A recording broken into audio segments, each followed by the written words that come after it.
ಆರೋಗ್ಯ ಹೇಗಿದೆ ಸರ್ ತಮ್ದು? ಇಲ್ಲ, ಈ ಜನಗಳ ಒಂದು ಅಭಿಮಾನದಿಂದ, ದೇವರ ಆಶೀರ್ವಾದದಿಂದ ನನ್ನ ಆರೋಗ್ಯದಲ್ಲಿ ಸಂಪೂರ್ಣವಾಗಿ ಉತ್ತಮವಾದಂತ ಒಂದು ಬದಲಾವಣೆ ಇದೆ.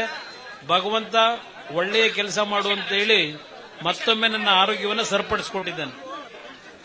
ಸರ್, ಹಲವು ವಿಚಾರಗಳನ್ನ ತಾವೀಗಾಗಲೇ ಹಂಚಿಕೊಂಡಿದ್ದೀರಿ, ಮಾತಾಡಿದ್ದೀರಿ. ಒಂದು ವಿಷಯ ನಾನು ನಿಮ್ಗೆ ಹೇಳಬೇಕು. ನೀವು ಯಾವಾಗ್ಲೂ ಕೂಡ ಜನರ ಹತ್ರನೇ ಇರೋದ್ರಿಂದ, ಯಾಕೆಂದ್ರೆ ಜನರ ಬಳಿಗೆ ಹೋದವ್ರು ನೀವು, ಗ್ರಾಮ ವಾಸ್ತವ್ಯ ಮಾಡಿದವ್ರು ನೀವು, ಜನತಾ ದರ್ಶನ ಮಾಡಿದವ್ರು ನೀವು.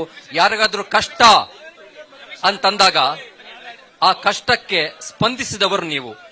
ಹಾಗಾಗಿ ಆ ಜನರ ಆಶೀರ್ವಾದವೇ ನಿಮ್ಮನ್ನ ಕಾಪಾಡ್ತಾ ಇದೆ ಅಂತ, ಮತ್ತು ನಿಮ್ಮ ಹೃದಯವನ್ನ ಗಟ್ಟಿಯಾಗಿಟ್ಟಿದೆ ಅಂತ ನಿಮ್ಗನ್ಸುತ್ತಾ? ಅದರಲ್ಲಿ ಯಾವುದೇ ಅನುಮಾನ ಇಲ್ಲ. ನನ್ನ ಒಂದು ಹೋರಾಟ, ರಾಜಕೀಯದಲ್ಲಿ ಒಂದು ಜವಾಬ್ದಾರಿಗಳು ಬಂದಾಗ ನನ್ನ ಹೋರಾಟಕ್ಕೆ ಮಾನಸಿಕವಾಗಿ, ನೈತಿಕವಾಗಿ ಶಕ್ತಿಯನ್ನು ತುಂಬಿರತಕ್ಕಂಥವರೇ ಈ ರಾಜ್ಯದ ನನ್ನ ಲಕ್ಷಾಂತರ ಕಾರ್ಯಕರ್ತರುಗಳು ಮತ್ತು ನನ್ನ ಮೇಲೆ ವಿಶ್ವಾಸ ಇಟ್ಟಂತ ನಾಡಿನ ಜನತೆ.